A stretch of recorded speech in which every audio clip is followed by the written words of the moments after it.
Let's review. The fourth dimension is everything that moves through time and exists in more than one moment at once, such as sound waves, for instance. All types of waves, in fact, and frequencies, electrons. Hey, this must mean that we do actually exist in the fourth dimension, whether we perceive it or not. We are multidimensional beings, after all. There's a lot more to it, and we can explore it some more. For now, let's move on.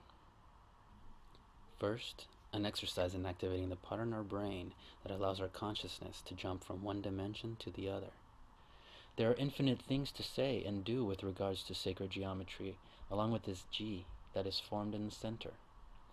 Notice that as the line is extended outwards, it becomes a 2D spiral, and also a 3D cube.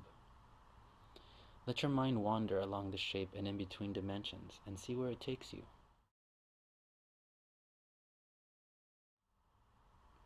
Now, as I was saying, the fourth dimension exists in constant fluctuation through time and space.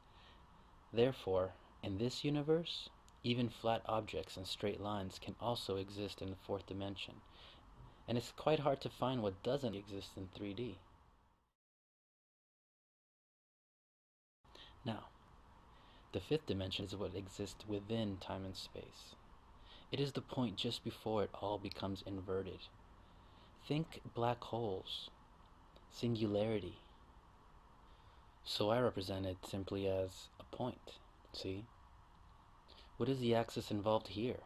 Well, I would call it an equal and opposite axis against all the axes I mentioned before, x, y, z, and time, which can be achieved via electromagnetism. Nassim Haramein, at 9 years of age, was onto something when he rebelled against his geometry teacher, who tried to tell him that a point is dimension 0 and that it doesn't exist.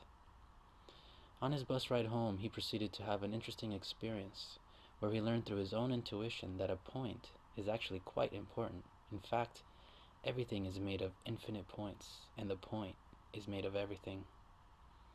There are two lessons here.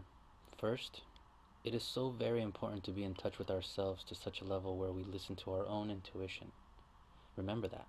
And second, the point is indeed the fifth dimension, singularity, which theoretically is found in the center of a black hole.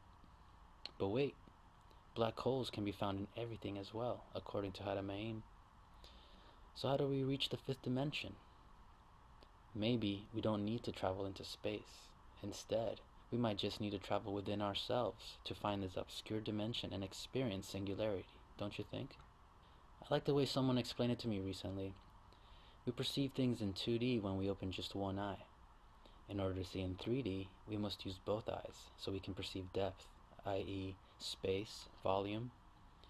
So to perceive the fourth dimension, we must also use our third eye. Makes sense, right? It does to me, especially since I've experienced it. So I ask myself, what will it take for me to perceive the fifth dimension? I'm thinking that part of the process is to open you up. Follow? Maybe that's why Bob Marley would say I and I when he meant we, you and me, all of us. Next time, I will discuss some ways to activate your third eye, and hopefully this can help you experience the fourth dimension a little easier and possibly even reach singularity. Till then,